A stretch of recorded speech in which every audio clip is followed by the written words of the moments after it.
I really enjoyed what I got to do in America as a lawyer for some of the top technology companies in the world, including, General Motors, Honda, Siemens, Porsche, different companies, in defending their technologies, airbags, seatbelts, different algorithms, computers within the vehicles. That was very exciting. It was a lot of fun, but I realized, after about 6 or 7 years, that if I'm going to go further and become a partner, that's like a lifetime thing. Once you become a partner in a law firm, you're kind of going to do it for at least another 10 years or so. And I didn't want to get stuck like that. I really wanted to do other things. Some of my friends had startups. Some of my friends were angel investors, and it looked pretty cool what they were doing. So it's, in the beginning, when you don't know anything, it seems so easy. So it's like, I can do that.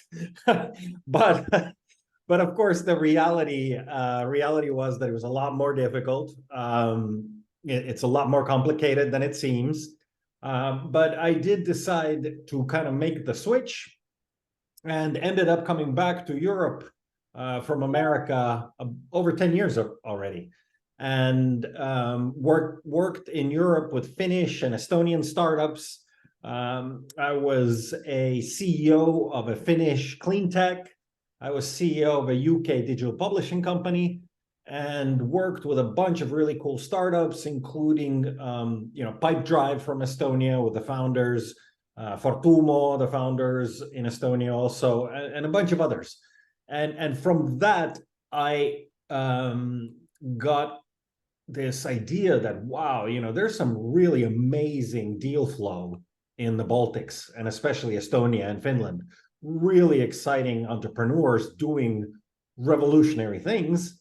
And that's when, with my cousin, we thought that, okay, if we could make this into a profession, if we could make this, not a one-off angel investment thing, but an actual fund, that's 2016 decided to launch the first Change Ventures fund. And interestingly, Change Ventures 1 is an American fund based in Delaware with 100% American investors, high net worth individuals. But the strategy for Fund 1 and the strategy for Fund 2, which we later established in Estonia, and which became 50 million euros, the strategy is the same. Investing in ambitious Baltic founders. And a lot of the time, these founders were doing business in South Africa or Germany or UK or USA, but their common theme was that they were from the Baltics. So that we kind of knew their background. We knew what other projects they had done. We could do some due diligence, talk to people that had worked with these founders, and could also compare them to other founders within the ecosystem to gauge where they are in relationship to the top talent. Are they top 1%, top 10%, top 50%? If you don't have a sense for the market, it's difficult to say at times. Second fund in Estonia, in Tallinn, and I hear that you're doing that as well. Very good. I think it's a good location. We've been very happy with that decision. So it went from doing due diligence and working out the technologies and all of that as a lawyer, but it's a very different role when you're doing it already when there's a lawsuit. In other words, something has already gotten fucked up. Something's gone totally wrong, right? When you as a lawyer come in to fix things, then it's much more interesting as an investor to be there, not when there's a disaster, even though there will be many disasters usually along the way with startups, but in the beginning when there's a lot of enthusiasm and people are really have these visions about how they want to change the world, who do they want to help. And I really enjoy working with those founders and giving them a fast start to get going and doing those things they want to do. How do you describe the attributes of an ideal early stage startup for change ventures? How do you see that? Well, we have focused largely on, well, first of all, we're a generalist investor. So in that sense, because the Baltics is such a small pond, it's tiny. I was just in Brazil, and the city I was in has 3 million people, and Estonia has 1.3. So the city I was in talking to startups had 3 times more people than my entire country. So the Baltics is tiny, so you can't really specialize and do like enterprise SaaS for telcos. You kind of have to do everything. In that way, it's difficult to really give very specific characteristics of a founder or a founding team. But there are a few things that I believe we have identified along the way that make it more likely or less likely for the teams to be successful. One of them is a single founder versus a multi-founder project. Usually single founder startups are more risky and more difficult and have more issues. You want to have complementary skills on the team. You want to have several people, several founders working together, not one guy or gal that thinks they know everything and they try to do everything. That's a very tough way to go out there in the world and change things alone.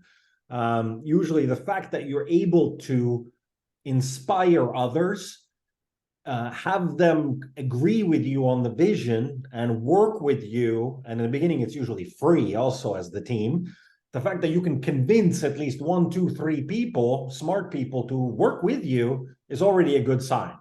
If you're totally alone, that's kind of a danger signal. So that's one thing. Generally, another thing that we have seen is sort of a bonus, a +1, is if the founders actually have a background in what they're trying to innovate. Because it's really easy to come out of high school and think you know everything and you're smarter than everyone and everything is messed up and you could do it all better. Yeah, that's really easy. It's much harder once you've actually done some things and seen how they work and why people buy and what the problems are, to then innovate within that ecosystem and understanding all of the different bottlenecks and complications and issues and still be inspired and still be able to really change that space. That's much more interesting usually. And those people bring their network, bring their skills, bring other team members, usually from some big company they were working at, and now they want to solve something very specific, and make it much, much better. And that's usually a good sign that they have a background. They're coming at the problem with knowledge, with background, with experience, versus, oh, this seems, like I could change it, I could do it better. Yeah, usually you find out why things are they are. And then motivation sometimes disappears for those sort of tourist type of founders.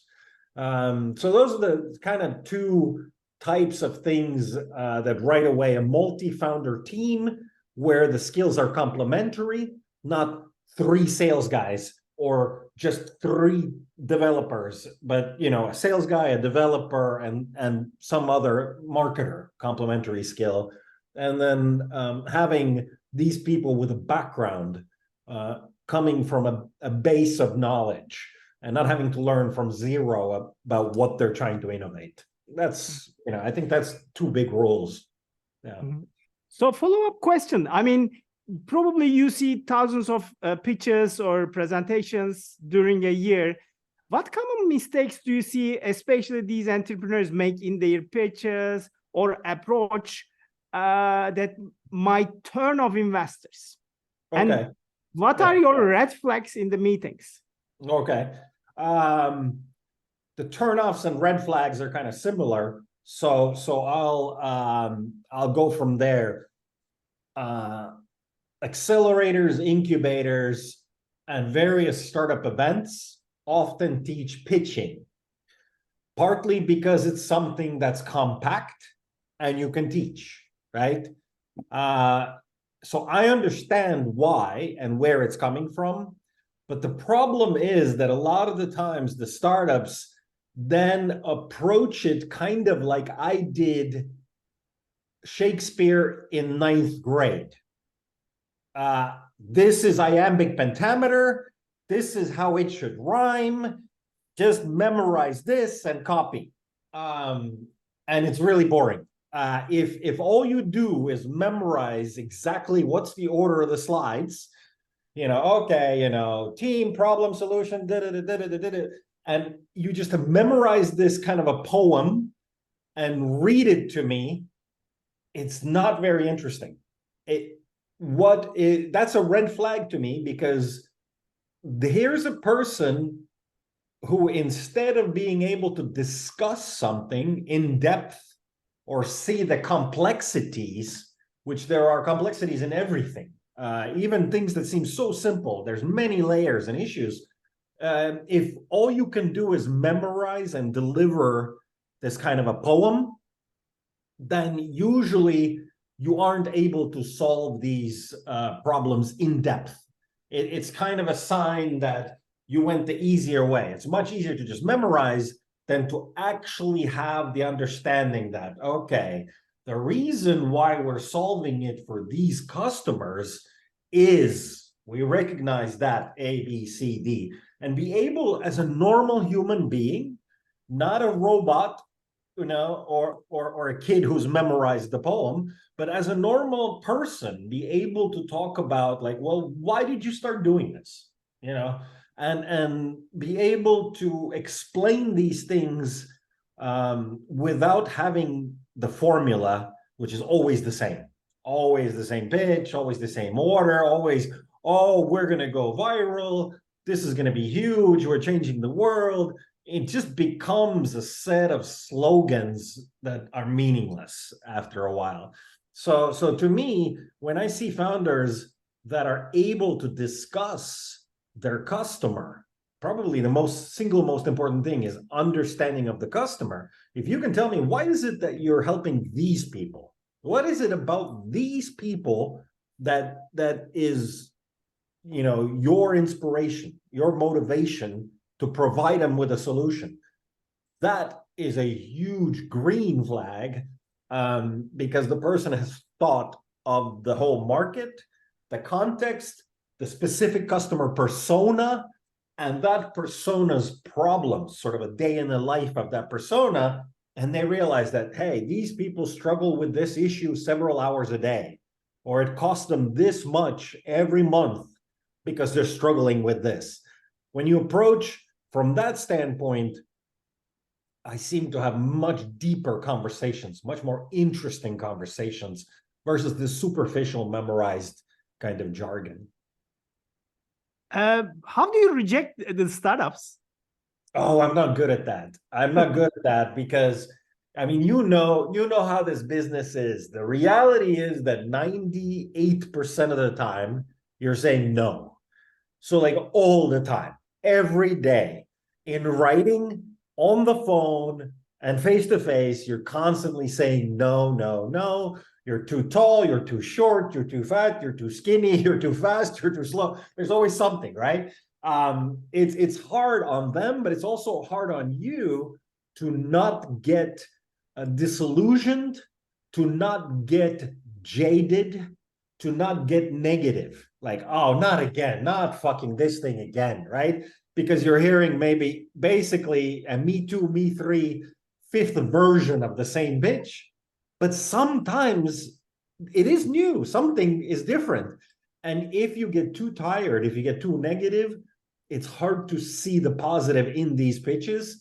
So it's hard. I have to really tell myself to sort of reset, that every new pitch, sort of etch a sketch, you clean the slate and start clean. It's hard because you can't help. It's like in court, you tell the jury, oh, ladies and gentlemen, please ignore that the guy just said he had a gun. And everybody goes, okay, I'll try to ignore that, but I know it already, so it's really hard. So it's really hard to ignore the pitch you just heard for the same kind of company, but you have to turn it off and approach each one fresh. I mean, if you were a founder, other side of the table, if you get a rejection, how do you convert it to an opportunity?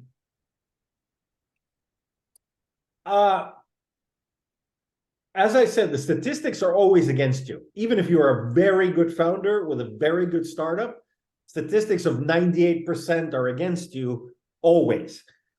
So just because you got to know, that doesn't mean yet that you're bad or your idea is bad or anything like that. It just, in that instance in time, there wasn't a match.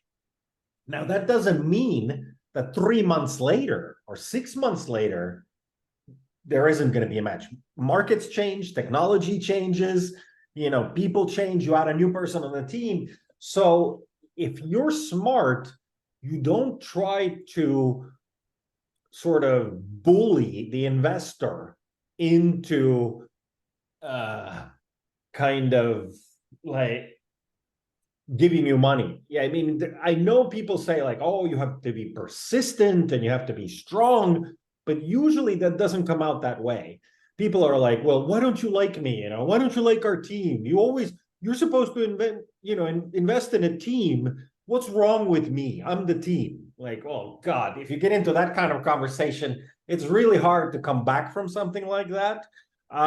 Instead, I think it's about asking for advice like, okay, maybe you think today our market isn't big enough or something.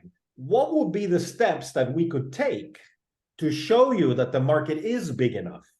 And then maybe we can have a rational, normal conversation where we talk about, well, pilot customers could show it, month-to-month growth of 10-15% could show it. Maybe there's a McKinsey study, or maybe you find some other resources online. And when you combine all 3 or 4 of these things, I could change my mind. Intelligent people should be able to change their mind when new facts are presented to them. So if you try to stay positive and you try to stay cooperative and you try to keep learning, then everything is still possible. If you try to sort of force it, it's just like with relationships. You cannot make that girlfriend that wants to leave, you can't force her to stay. It's not going to work, You cannot make them. It's bad. It's probably illegal too. So it's the same thing with, you cannot force me to invest. It just isn't going to happen. And the more you force it like that, I think the less the chance that I see you as somebody that's reasonable and able to learn and able to take feedback and build on the feedback, right? So I would recommend asking for actionable, real steps that you could take. Not just, oh, what's wrong with me? But instead, what could I do in the next 3 months or 6 months, to get to a different result? What kind of a slide is currently missing? Or on one of the slides that I have, what would the table or the numbers look like for me to be successful, right?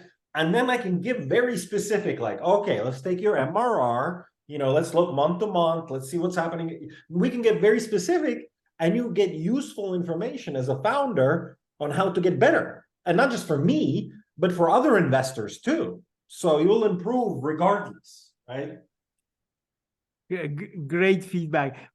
I mean, for the last decade, especially Baltic startups has a success template, which has created lots of great unicorns and many successful companies. What happened? Why do you think that these, especially Estonian startups and also other Finnish, Sweden, we have seen lots of success stories coming there? Are the founders genius? It's in the water we drink. No, I think there may be, after the fact, it's always easy to start connecting the dots to make it into a picture. It's very difficult when you just have the dots and you don't know yet how they will connect in the future. But there are certain things about Estonia versus, let's say, Latvia, or Latvia versus Lithuania, or Finland versus Sweden. There are certain things in each of those countries and each of those cultures that are special or different that might explain the differences in their success rates.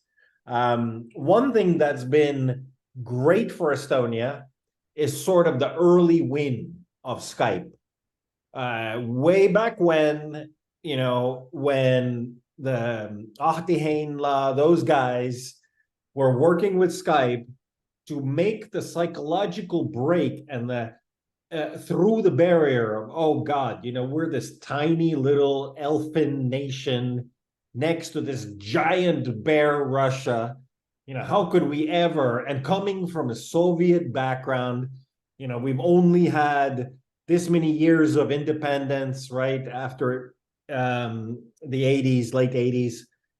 How could we possibly be successful? How could we possibly have a unicorn? It's just the mathematics are so against it. But then when the Skype guys were successful, suddenly you think about it, you're like, well, fuck, these guys did it. They're Estonian. They live in this same city and town I do. They drink the same water. They eat the same food. I'm just as tall as them. Like, why can't I do it?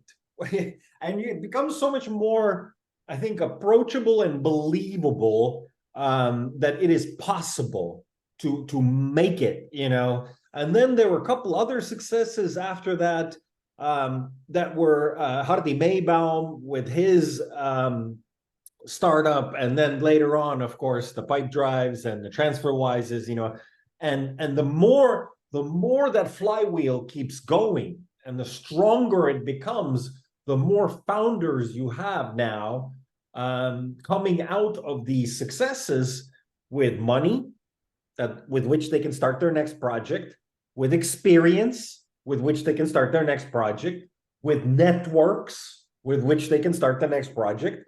So they come out fully armed, ready for battle, because they have all of the things that a startup needs to succeed. They will have the skills, the network, and the seed money, the initial money to at least do the prototype. So having these early wins, having the early successes really feeds on then more and more people going into entrepreneurship, believing this is a legitimate lifestyle, a legitimate career choice, right? And really dedicating themselves to that system. What has been also very, very special, specifically in Estonia, is that vast majority of these guys did not take their money and go to Bahamas.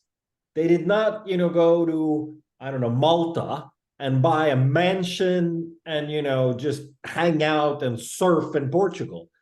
Almost all of them did second and third startups. Almost all of them are angel investors. Almost all of them are at least advisors or something. They're still doing things with the Estonian teams. And that experience is extremely valuable, and it really feeds the next cycles of startups. The countries that don't have those early wins, it seems really hard for them to get that first one, to actually believe like, oh God, we can't do it. We don't have the money, we don't have the background, we don't have the people. It seems like the list of things you don't have is so long that psychologically it's difficult to break through. I think you see that also in sports. If you look at Estonia currently has Ott Tänak as a world champion rally driver, and there's a whole generation of young rally drivers that are all in like the top 10, top 15 in the world. Why? Because they saw Ott growing up, watching on TV. They saw him win on Estonian roads with an Estonian co-driver, and they believe they can do it, and they can. In women's tennis, so many Estonian girls have been watching Annette play and become number 2 in the world, right? And you see that you're like, hey, we have the same tennis court, I have the same racket, we have the same ball, maybe I can do it too. And it really creates a whole new generation of players, entrepreneurial players or sports players that believe in themselves enough to really put the effort into it and make it into a career choice. You have different kinds of international exposure and also experience. So is culture a factor in also startup success? Absolutely. Can you compare, for example, different countries' cultures, Estonian culture, for example? Absolutely. I mean, this is very controversial, I think, but I believe that Estonia's background as always sort of a more liberal, more Western looking country throughout its history. Even before World War I, even during the Soviet time, Estonia was sort of the most Western republic within the Soviet Union, right? It was the most open. People would watch Finnish TV. They would even sew their own clothes, jeans and things to make it look like they have Finnish clothes and things. To add to that, Estonians have never been very religious.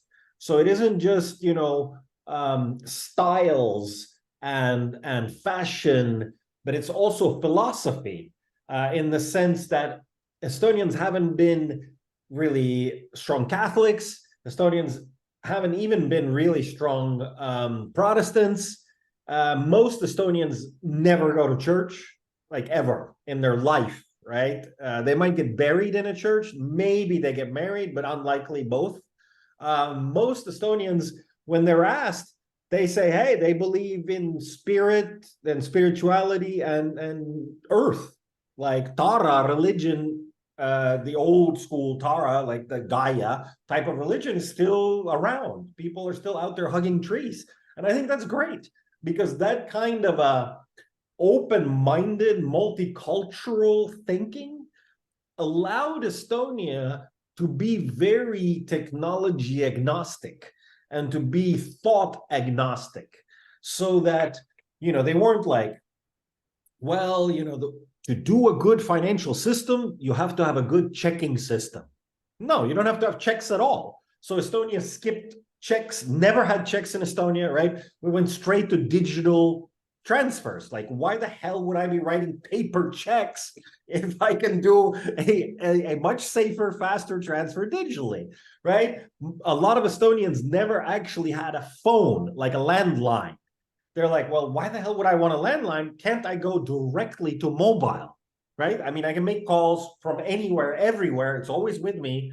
Why do I need the wire connected to the wall? So a lot of things, a lot of technologies, a lot of coding languages, a lot of skills like that were easily adopted. And there wasn't so much fight against it, like, well, this is not from our culture, this isn't from us, we didn't invent it, so we're not going to use it. It was open, like, what gets the job done? Like, what's the best solution? If it comes from here, great. If it comes from there, great, no problem, I don't care. Like, if it works, use it, right? And build it like that. So I think that kind of open culture that is open to different backgrounds, different religions, different people, different solutions, that opens up your mind to be, I think, more innovative and find approaches that a closed culture, which doesn't question the box, like stay within the box, that is very difficult to innovate while you're in the box. What are the characteristics of your dream investment that excites you most? I've been a really big fan for a long time, and we've made quite a few clean tech investments. There's some really exciting things that some of our startups that we've invested into, Airons, with their robots that clean wind turbines, Timbetter with their platform, with which it's the world's largest timber platform. They digitize, basically you can point your camera at a pile of wood and it tells you how much wood there is, how much it weighs, what kind it is. You know, it tells you the value, like whether it's big enough to actually make boards or furniture, or so small that it goes into paper and pulp. I mean, all of that with AI, just from one picture, right? Pointing your camera. So these kinds of projects have been really exciting because, you know, initially I think you go into investment like this, I hope most people do, because they want to change something. They have higher goals than just like, oh, I'm going to get rich, right? Hopefully you have better motivations. And for me, and I think for a lot of investors, it's like, you know, this is the only way that a little person in today's world can really change dramatically the world around them. By being the 379th clerk in a bank, it's pretty unlikely that you will change the world much. You'll give out free pens, or I don't know what you'll do to change the world. But as a startup and as an investor, I mean, you can bring in an entirely new way that people do something, like completely. One of our investments, Verif, right? A digital verification platform, is a unicorn. After Index invested in them. You know, you hold your passport or you hold your ID card live on camera, like us talking, and it can take the biometrics off your face, the data off of your passport, and identify you to the degree necessary for notaries and banks and courts and lawyers. So that, I mean, that's a whole new way of doing business, that you can start buying property internationally. You can do international legal cases all online, yet have the security of this kind of an instant, fast, and highly reliable certification that you're dealing with the right person, right? And authentication. So those things literally change the world. And like I said, there's not many jobs, there's not many careers where you can be part of that. It's usually, you know, you're a very small player, but venture capital and startups, they dramatically expand your power as an individual to affect the world around you. And I think that's why the good investors are in it, and the good founders are in it. So after investing the startups and being your portfolio companies, how do you differentiate the successful founders or the teams from the others? Are there any characteristics or differences between these startups while they are in your portfolio? Because I mean, you have a close relationship now after being investing. Are there different, for example, Verif? Yeah. How the Verif founders have acted from the due diligence stage to a billion-dollar company stage, or is it a chance? I think as humans, we probably want to give more credit to ourselves and take more credit, especially when things go right. That, oh, it was my smarts, it was my skills, it was my hard work, and maybe don't give enough credit to fortuna. You know, the way Machiavelli maybe explained that, or other philosophers have explained that. There's a lot to do with where the market is and where you come in. If you're a little bit too early, you can have a perfect thing and not work. If you're a little bit late, you can have a perfect thing and not work. You can have a perfect thing, come in, work in the beginning, but then fail in the end. I mean, there's so many ways to go wrong that I think luck plays a significant part. But there are things that you can see that seem to repeat over and over in the successful ones. And probably the single largest for me that I've noticed is the founders obsession, like literally major obsession with the customer, and the empathy and focus they can bring to the customer.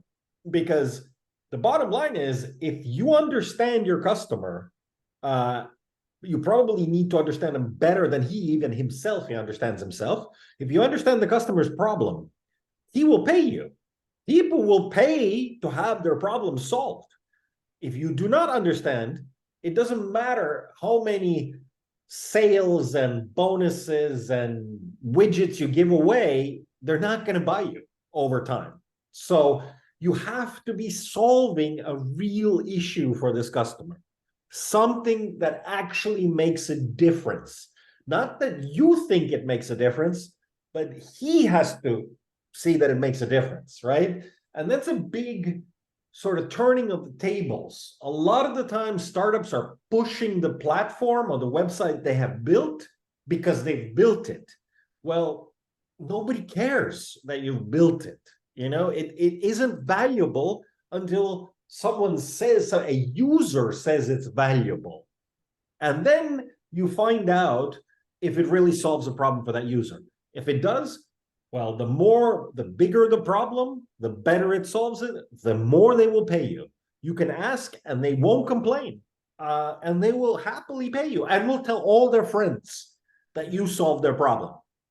So those founders who have this kind of an obsession about finding out, like, well, what exactly could we do for you? You know, like, how do we make you more effective, you know, in terms of customer?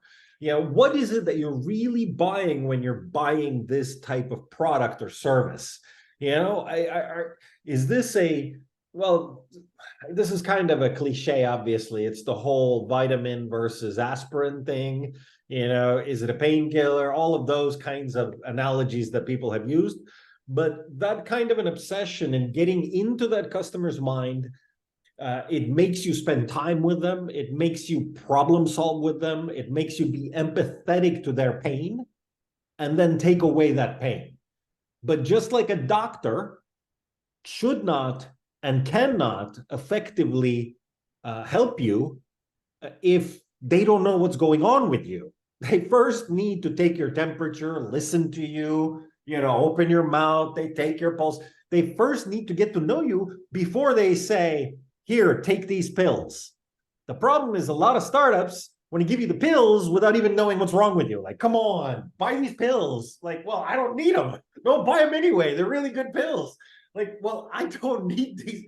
So you need to get around and first diagnose the headache, first diagnose the problem. What, you know, you really look at, with empathy, look at your customer and then decide which pills, not the other way around.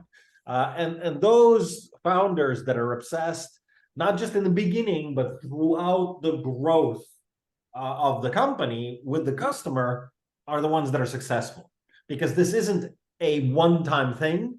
Your customers will change in time. Harvey Maybaum's book talks about how he had like 23 different business models for his GrabCAD. And it's not like they were wrong. It's just at different stages of growth, you also need different models. You know, when you're starting out, it's one thing, you're just hacking and doing things. When you're in the middle of the journey, you're a little more like enterprise, but not quite yet, and you can't be that expensive, etc.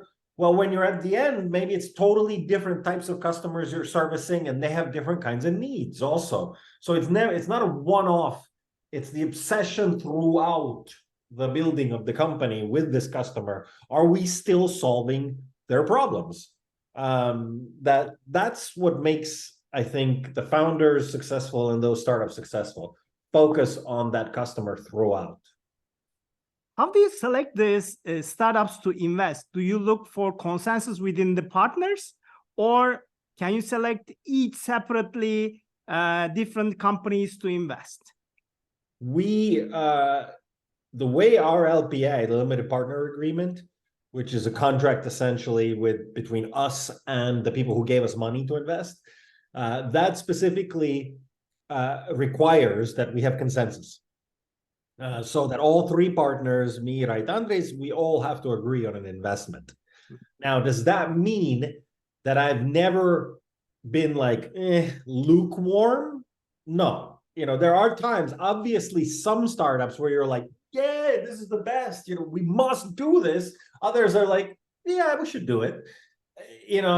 Otherwise you will never get the consensus. Otherwise you will never find, three different people with very different personalities and very different backgrounds agreeing on something overly. It just doesn't happen that much, especially strong personalities. So it's a little bit of give and take. And it's sort of like, with everything, you need to find that consensus. But generally, we haven't had a lot of problem finding it. The ones that are good, the ones we believe in, emerge fairly clearly that everybody's excited about them. Does consensus works? Because sometimes the outliers, I mean, do not need consensus at probably a mindset of like a cliche, looking from out of the box. And I mean, the consensus doesn't work in that kind of situations. I mean, one of the partners is supporting that kind of investment, but the rest of them are against that. Most of the outlier investments are like that. So how do you handle that? Well, I think that's where it comes in, like I said, that there's one partner with those outliers, one partner is really excited. And it makes sense because they have probably done a lot of homework. I'm not going to say the name of the company, but I remember I voluntarily wrote like a 30-page investment memo because I really was fascinated by this space that they were operating in. And it seems like really interesting, and I like the dynamics, and I saw the opportunities and everything, and I was way out there in terms of right? Like, let's do this. And inevitably, I was obsessed with it, but the other guys were like, well, it's okay. So you have to find that consensus where you can explain not just by waving your hands, but also explain why is it that you believe this is a unique opportunity. And smart people are able to disagree and still understand, right? And be like, okay, maybe I don't think it's a 10, but after you explained it to me, at least it's an 8, right? So that's, I think, where the consensus comes in, where you can still have outliers because somebody really believes it. They do the work, they study the space, and especially with a generalist fund, we couldn't study all the spaces. We've done wound care, we've done, clean tech, we've done fintech, we've done all kinds of stuff. We cannot be an expert in every single thing and study everything to the end. So you kind of have to have per deal champions who go deeper and then are able to bring others to understand the space, right? But not everybody can always go that deep with every project and every space. So how long does it take to invest a startup? What does your due diligence look like? 1 month, 3 months, averagely, do you have a time space? It really depends on the startup. Some startups are very early, pre-seed, maybe there's nothing really to due diligence, right? Probably the main thing is, do you have pilot customers? Great, give me 3 names. Let me talk to them. Let me find out why the hell they're buying your stuff, right? Because it's buggy usually, it's weird, it doesn't quite work, but yet they're paying. That's fascinating, that's interesting. That's when I want to call that customer and get to understand where is the founder's empathy coming from? What do they see? What's the problem they're solving there with this customer, and why this customer is sticking with them and paying them when they could have, I don't know, Google or Microsoft products instead, right? So there must be something special about what they're getting here.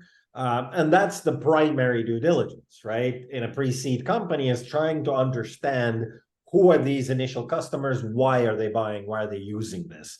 As the company grows, you begin to have some, subsidiaries, you have maybe intellectual property, maybe you have patents, maybe you have something else.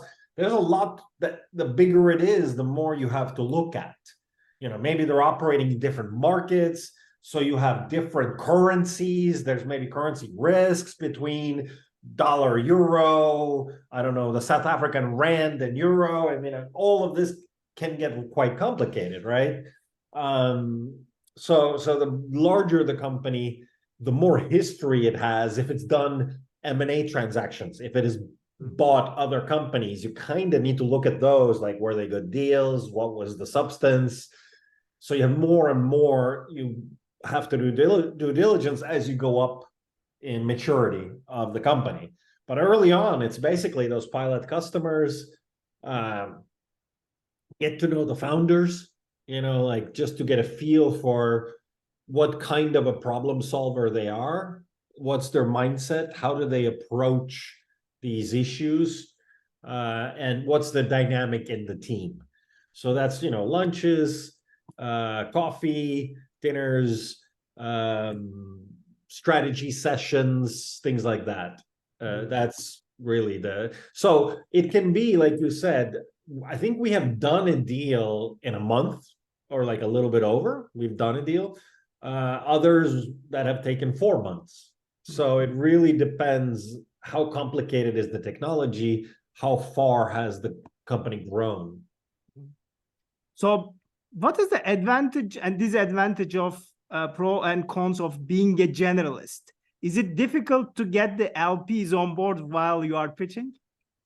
Sure. The LPs have a question like, okay, so what you're saying is you're an expert at everything. Like, well, no, not exactly. Well, what you're saying is you invest in things you're not an expert in. And it's like, oh God, it's really hard. How do you explain that? It is tough to explain. I mean, certainly the bonus of a generalist is that the job is much more exciting.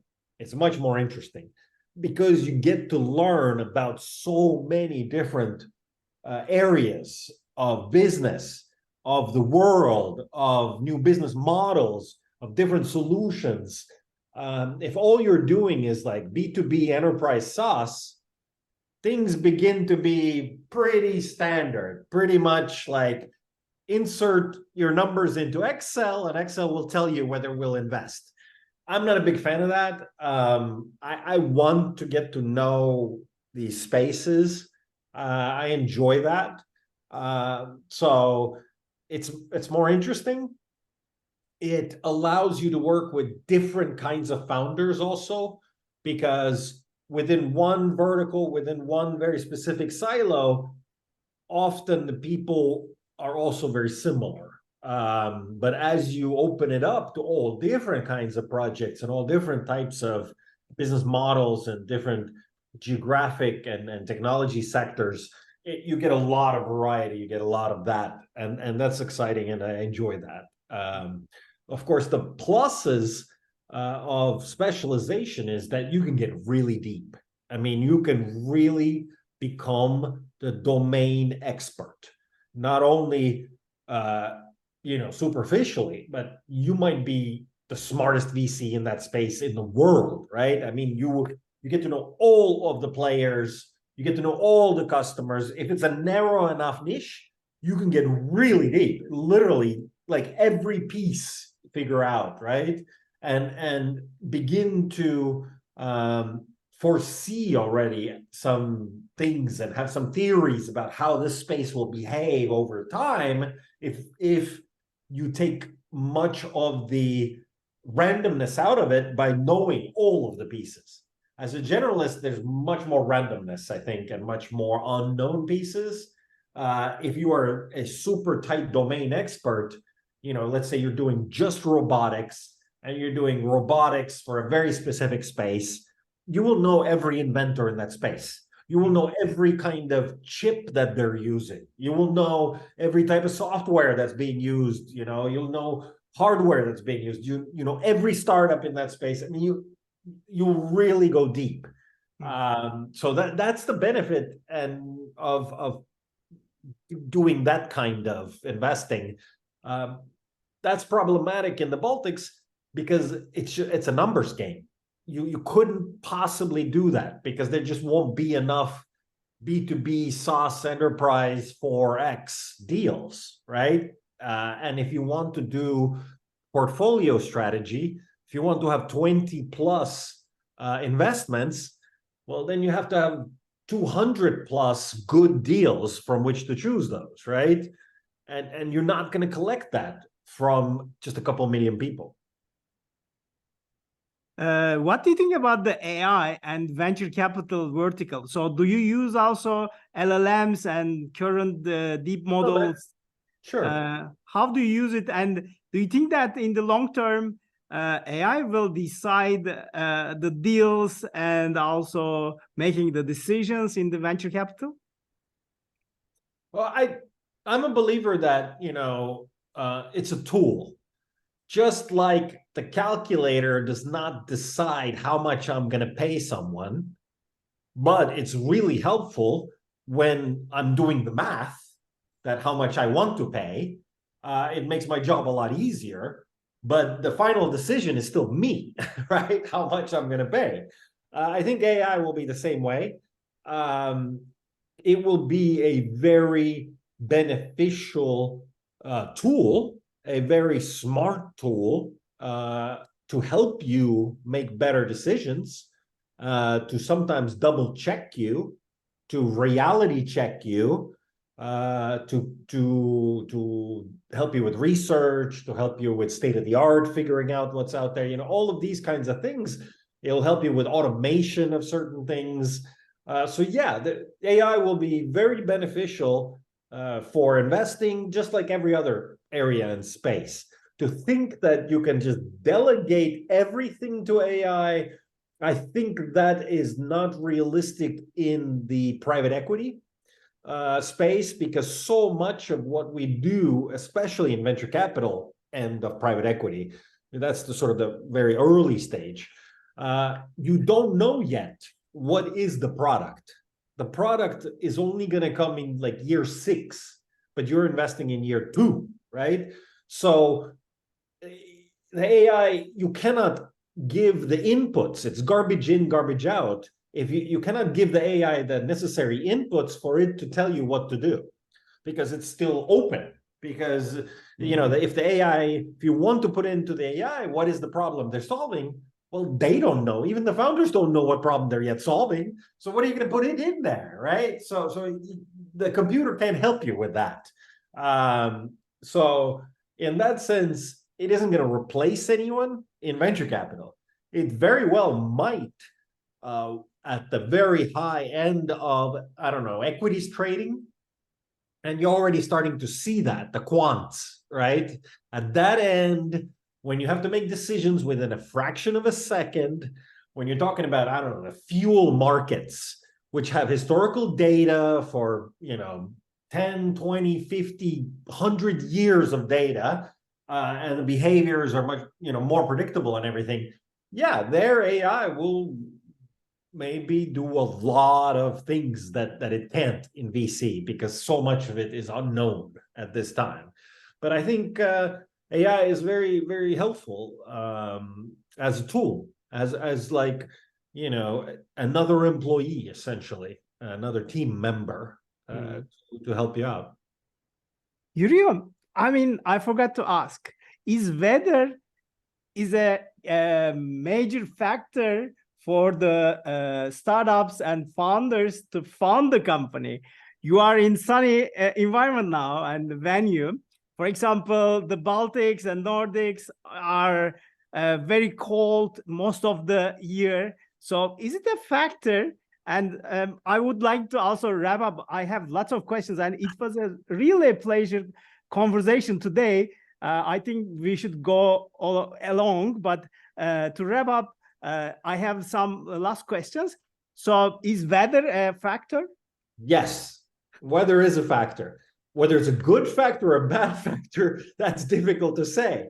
I can tell you right now that a startup in Barcelona will have an easier time attracting talent than a startup, somewhere in Greenland or Iceland or Estonia, because you're going to have to convince people that, hey, don't you like, 0 degrees and rain and freezing?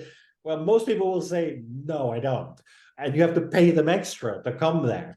On the other hand, if you have long periods of time where you can't go outside, and you have to work really hard to get things done because of environmental factors, you might do very long days and work really hard and look for every kind of solution, just hacking away at things for 15 hours over the dark winters that we have when the sun only comes out for a couple hours. So I don't know whether Max Weber's Protestant work ethic is a paper that gets cited sometimes by historians and philosophers, but it seems that the Scandinavian and Baltic startups have shown that they work really hard, that they really put in the time, and that they can really focus. And I have to admit, today I'm in Spain, and it was 24 degrees. Oof, it was really hard to focus. It was so nice outside. Sun is shining, palm trees. I've got oranges growing here. Oh, so hard to focus. So what are you reading lately? So do you have any books to recommend for the founders or anyone else? Well, I have this rule that I force myself to read 3 fiction books to every nonfiction book. So I have this unusual strategy because over time I've begun to sort of see that the people that only read like startup books, only like business model books, it kind of begins to affect how interesting they are, or how they see things and solve things and how creative they are. But I try to combine science fiction, a lot of Ian Banks, things like that, these visions of how things are solved in the future, and for example, a lot of this AI kind of stuff. Science fiction books have struggled with that for a long time. Like, what if we have a spaceship that can make decisions much better than you, right? I mean, you can't be like with a steering wheel to going between asteroids because human reaction time means you'll die. So giving away that power, you can't be shooting lasers when things are moving at the speed of light, because we're not going to move our hands that fast. So science fiction deals with a lot of these issues, which maybe put into perspective the technology challenges that we're facing today. So yeah, I enjoy a lot of science fiction. I enjoy history because it's been really interesting to see how history it doesn't repeat, but some very smart person said it rhymes. So it comes back, it's similar, it's slightly different, because otherwise it would be really easy. We would already know what's going to happen, but it's like sort of the same, but not quite. So yeah, I enjoy history, all of that. I think the last thing I read was Michael Lewis's book on FTX and SAM. That was very interesting. I just finished also Hatching Twitter, because there's a new book out called Breaking Twitter. So I wanted to juxtapose the beginning of Twitter, the first 3 years of like when it's all starting, how it was completely fucked up. And let's say the last year of Twitter, which also fucked up in a totally different way, in a brand new kind of way, and compare those two. But like I said, I try to do the 1 to 3. For the 2 books of sort of business and investing, I will have to read 6 of fiction to keep my mind alive. Thank you so much Yeah. for your time today, Yrjö. I Yeah, really yeah. appreciate Happy sharing to your be here. wealth of experience and insight. It has been fascinating and discussion. I mean, about Baltic startups, ecosystem, and your experiences, and in change venture. So thank you very much. Thank you. Bye-bye. Bye.